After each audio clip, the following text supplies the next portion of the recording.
Bismillahirrahmanirrahim. Assalamualaikum warahmatullahi wabarakatuh. Saya ucapkan salam sejahtera kepada ahli-ahli panel. Topik kita yang akan dibincangkan pada hari ini berkaitan dengan analisis kepelbagaian sosial budaya dan peranan guru sebagai ejen sosialisasi di sekolah. Okay, nama saya Siti Mariam binti Muhammad.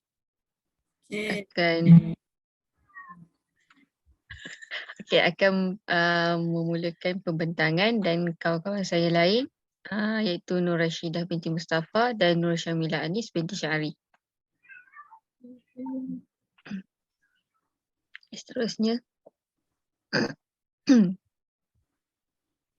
apa yang akan dibincangkan pertama sekali berkaitan dengan pengenalan sosial budaya. Lepas tu, isu ketidaksamaan sosial budaya di sekolah, peranan guru sebagai ejen sosialisasi di sekolah dan kesimpulan dan serta rujukan.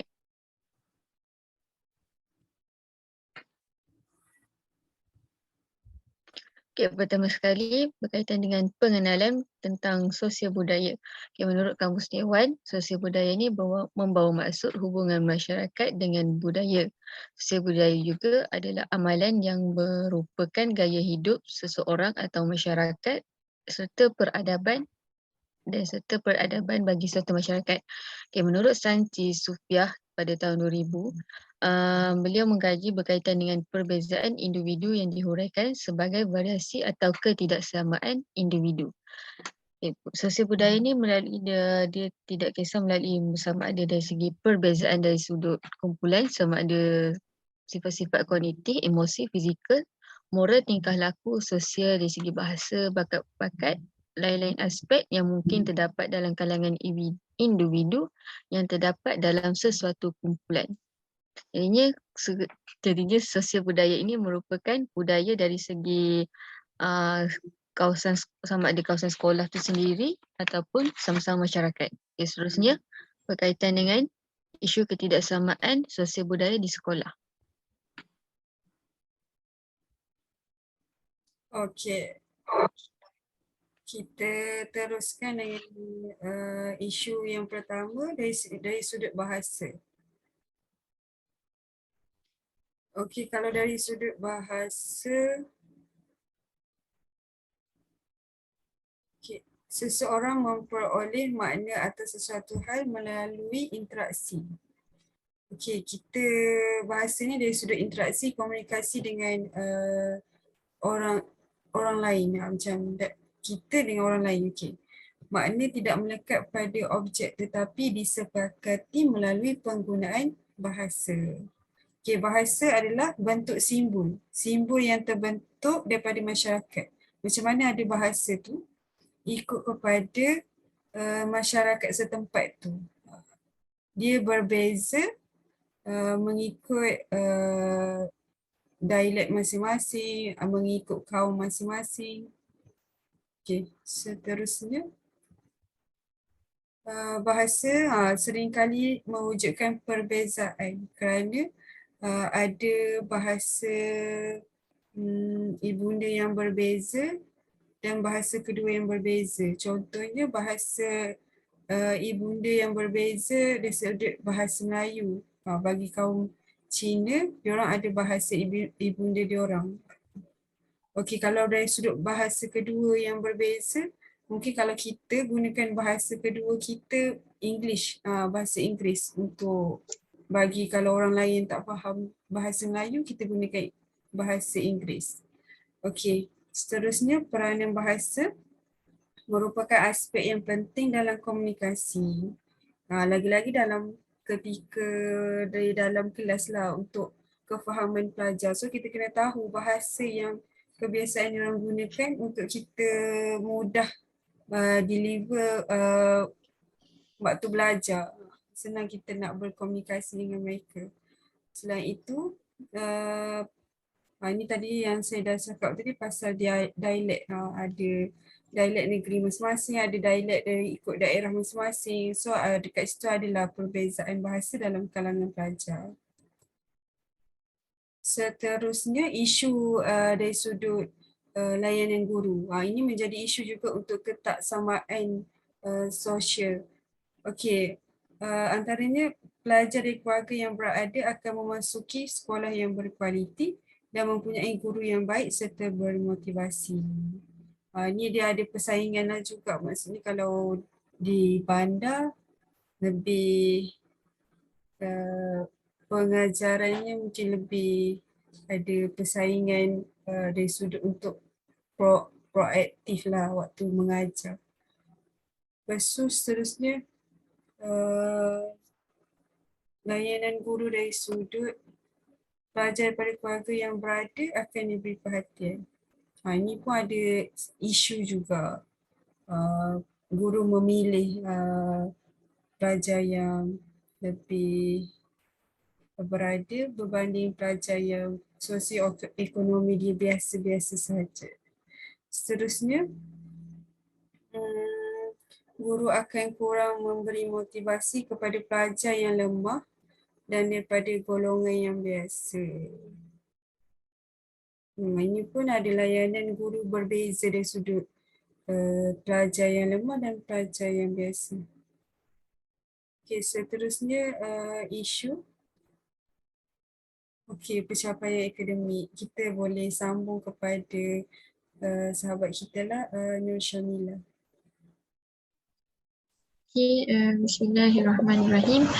So, saya akan terangkan tentang faktor pencapaian akademik. Pencapaian dia terbagi kepada 3, iaitu yang pertama latar belakang.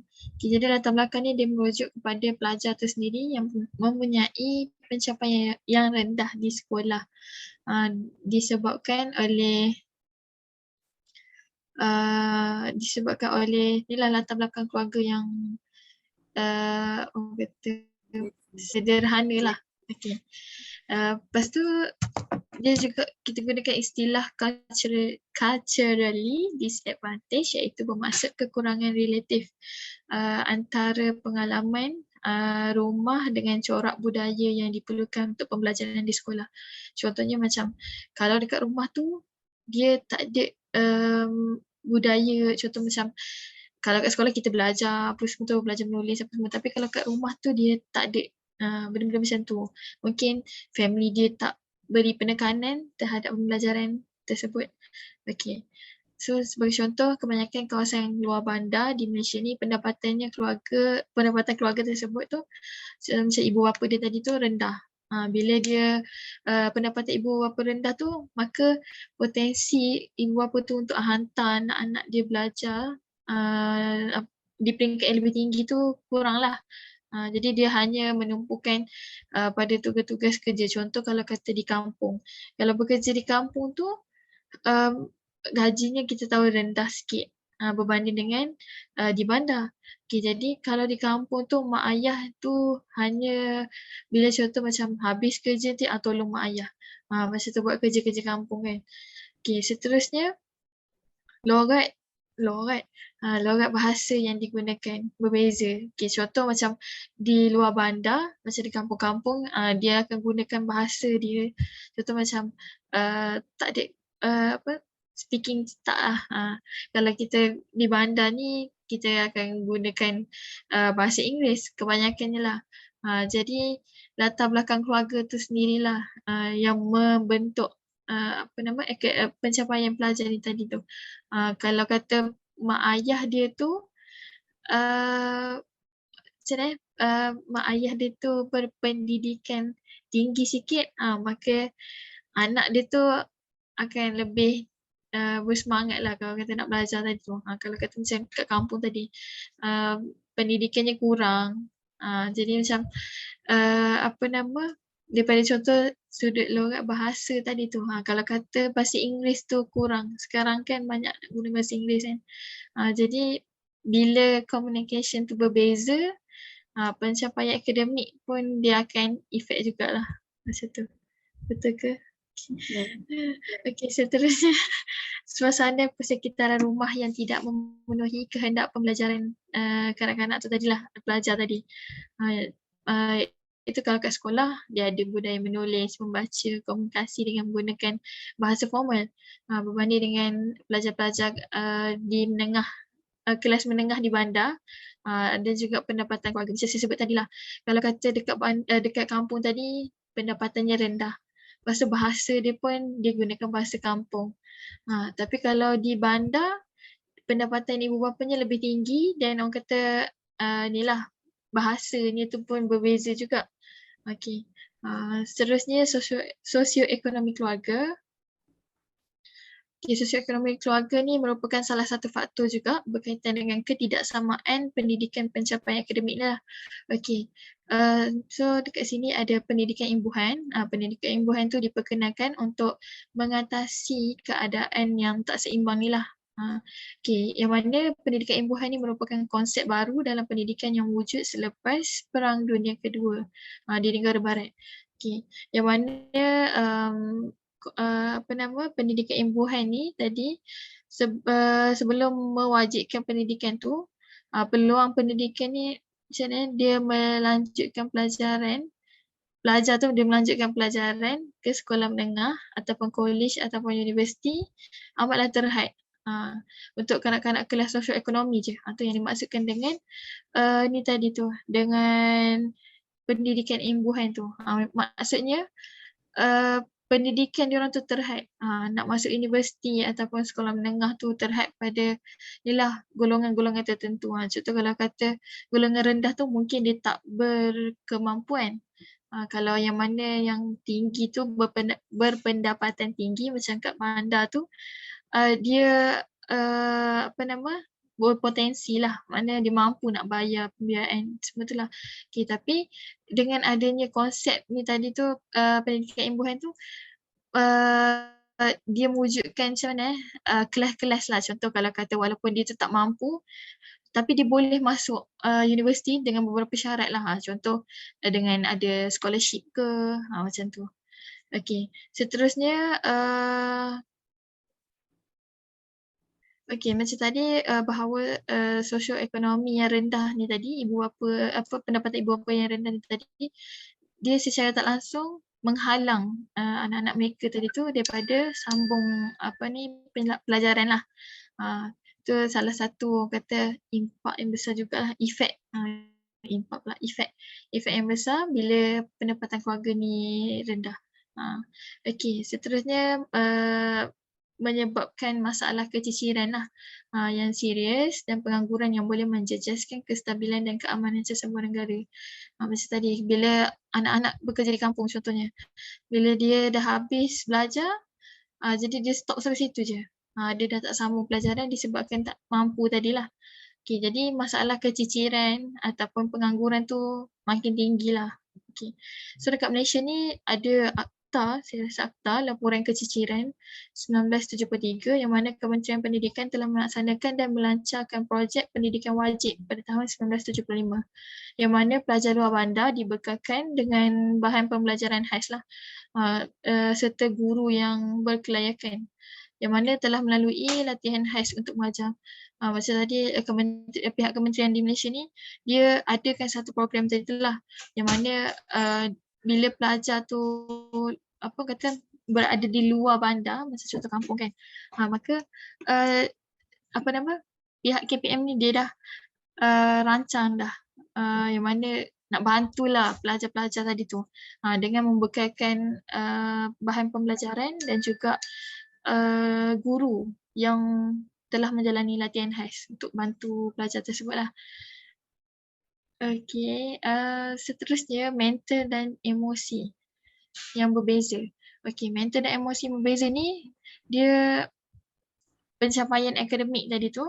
Okay, pencapaian akademik seseorang tu taklah bergantung kepada IQ semata-mata. Sebaliknya faktor lain jugalah. Selain daripada yang kita sebutkan tadi tu. Okay, jadi yang saya sebutkan contoh macam sosioekonomi keluarga apa semua, sosialisasi dan lokasi tersebut juga mempengaruhi. Yang mana contoh kalau kata di pedalaman, bila di pedalaman contoh kita ambil Sabah Sarawak lah. Kalau kata Sabah Sarawak tu pendidikan dia tak macam kita dekat Semenanjung ni. Maksudnya macam macam mana nak kata nak libatkan dengan mental dan emosi ni, dia Okay, kalau kata pendidikan kat Semenanjung ni dia lebih maju sikit saya rasa. Okay, kalau dekat Sabah Sarawak tu dia ke belakang sikit. Jadi secara tak langsung tu pemikiran tadi tu bila dia ke belakang maka pencapaian akademik tadi tu rendah lah. Maksudnya macam kurang pendedahan. Tentang ni lah apa orang panggil pembelajaran akademik ni betul ke tak? Okey, seterusnya tekanan akademik. Tekanan akademik ni bermaksud satu tekanan dan juga ketegangan mental disebabkan oleh mempunyai kognitif negatif yang berkait dengan peperiksaan ataupun bebanan kerja tugasan yang berat dan dorongan oleh kemampuan keyakinan diri tu yang rendah. Maksudnya macam mana? Okey, macam tadilah katakan dekat Sabah Sarawak tadi. Okey, kalau kata pendidikan dia tu ke belakang sikit. Jadi bila dia nak compete dengan yang dengan pelajar yang ke depan ni, maka dia bagi macam tekanan kat dia. Kenapa saya tak macam dia, kenapa saya tak macam tu. Okey, macam itulah.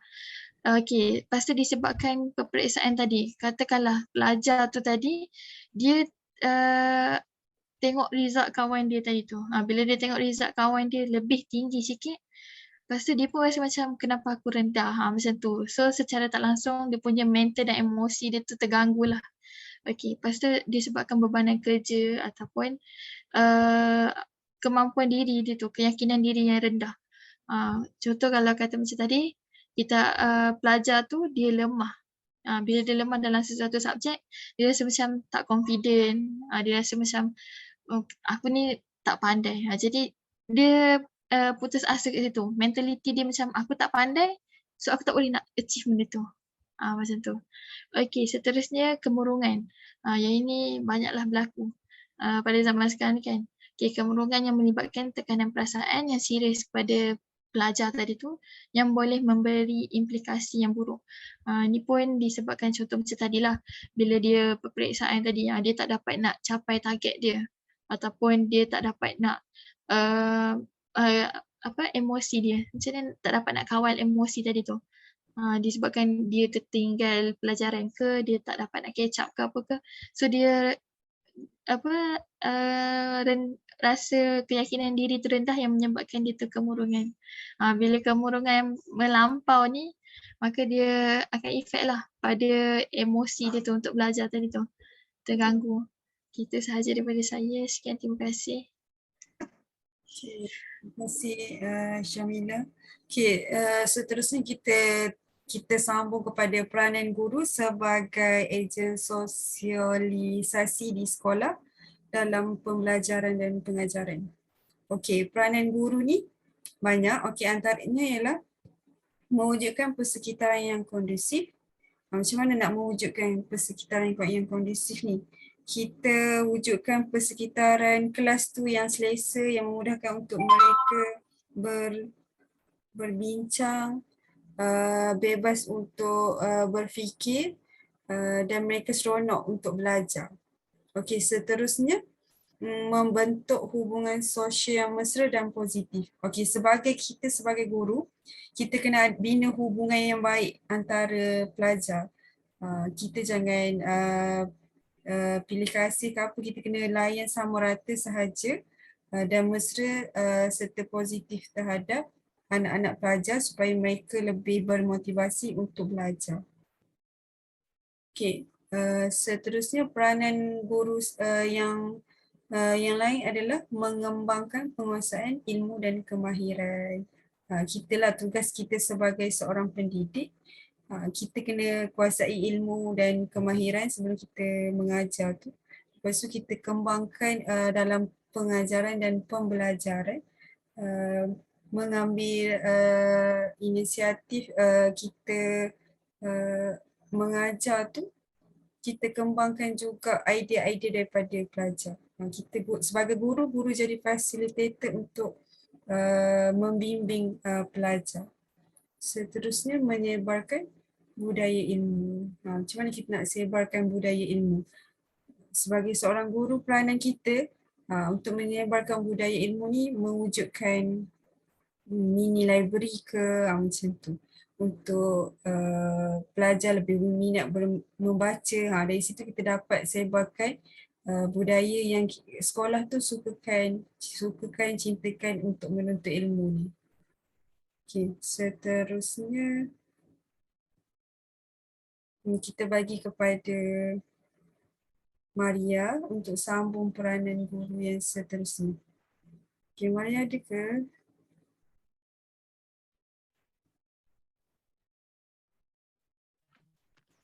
Okay, seterusnya berkaitan dengan peranan guru berkaitan dengan memastikan perkembangan tingkah laku positif.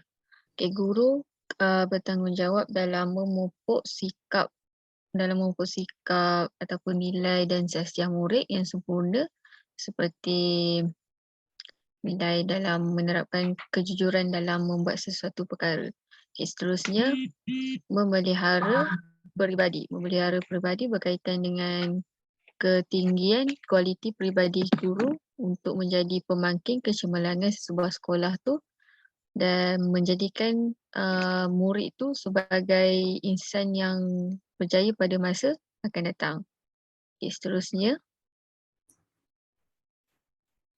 seterusnya untuk menerapkan nilai guru berperanan dalam menerapkan nilai kerohanian dalam diri pelajar. Sebagai contoh, kalau sekolah agama ni kita menerapkan mereka dalam kepercayaan kepada Tuhan, berakhlak mulia dan berpegang kepada nilai-nilai yang membawa ke arah kebaikan. Okay, dan yang terakhir adalah menyatukan bangsa Malaysia.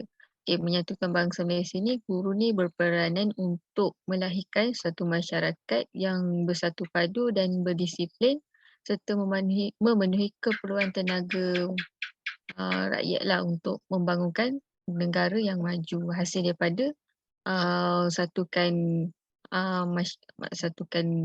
maksudnya hasil didikan murid ni daripada awal persekolahan.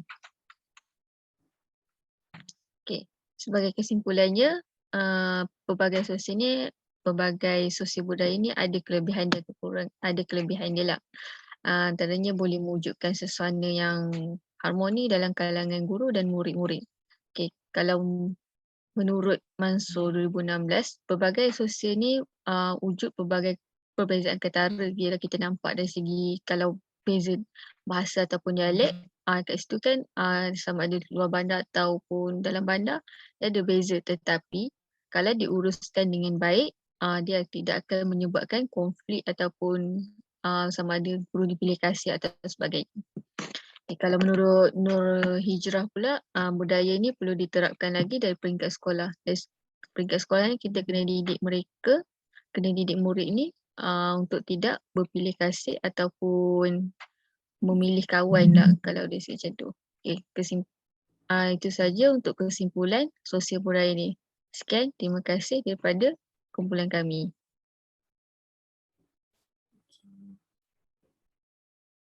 Okay.